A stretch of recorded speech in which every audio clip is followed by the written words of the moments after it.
নমস্কার বন্ধুরা, সকলের আন্দোলন ও প্রতিবাদের ফলে হায়দ্রাবাদ এর জঙ্গল কাটা তো সুপ্রিম কোর্ট বন্ধ করেছে, কিন্তু ছত্তিশগড় এর হাসদীয় জঙ্গল সেই 2012 সাল থেকে ধ্বংস করা হচ্ছে। এই জঙ্গলে মাটির নিচে কয়লা এর হদিস পাওয়া যায়, আর ঠিক হয় এখানে পাওয়া কয়লার মাধ্যমে রাজস্থানের বিদ্যুতের চাহিদা মেটানো হবে।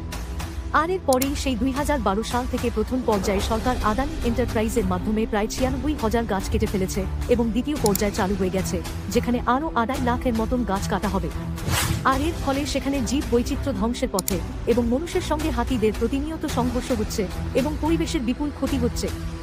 সেই 2012 সাল থেকে আজ পর্যন্ত বিজেপি থেকে কংগ্রেস সব দলই ক্ষমতায় ছিল, কিন্তু কেউ এই জঙ্গলের কথা ভাবেনি। আচ্ছা, এই সরকারগুলো কবে পরিবেশের কথা ভাববে?